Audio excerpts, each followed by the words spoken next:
show. But my question to you is, I would describe you as a really, really connected outside observer.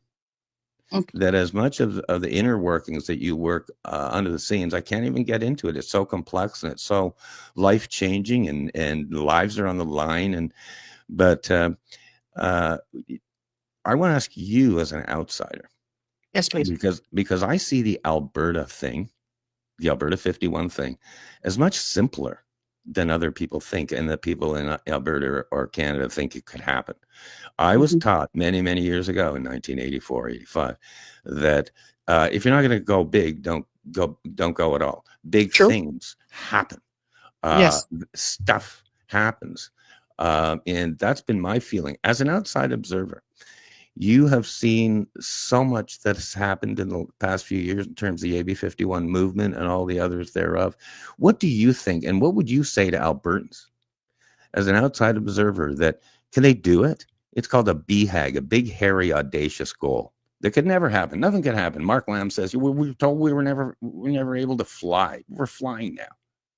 What do you say, and what encouragement do you give the folks in Alberta who were literally, we know, are really disenfranchised, and their voices aren't being heard? I think there's a million of them, disenfranchised Albertans. Mike, back to you. You just go ahead and take the mic here.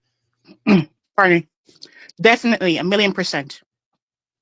When you know your history, when you know who controls you, you see, the thing about lies is, if you tell it long enough, you will believe it as truth.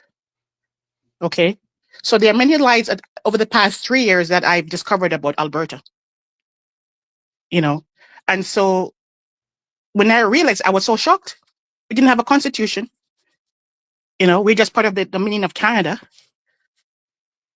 We are owned by an outside entity, an outside government, by the king. Who is on your money? Isn't the Queen of England who's dead? And there's this King Charles, whatever it is. Not my king. In Jamaica, we're under the British system. We are owned by an outside entity. And Canadians are saying, oh, we don't want to be part of the United States of America. Hello? We don't want to be owned by an outside country. Well, you're already owned by another country. That's right. The King of England owns you. You have no rights. You can't even own land. With the US, you can own your own land. You can own your own body.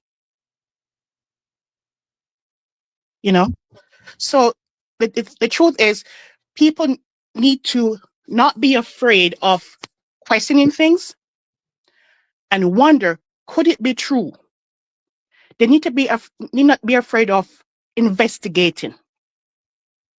There's always angles. And the truth is, it's going to happen, whether people like it or not. It's going to happen. It's on its way. Every person needs to be free. Slavery is not about, shackles on your physical body, but what about shackles in your mind? And it starts with truth. We need to start speaking truth and educating people,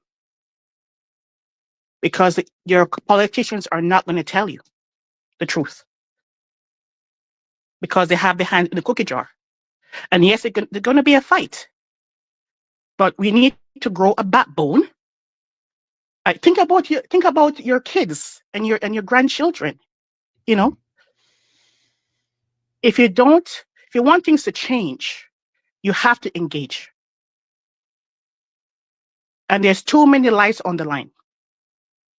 Too many lies on the line. And I hate to see the direction that things are going right now. And it's not for the benefit of Albertans. As a matter of fact, it breaks my heart. It breaks my heart.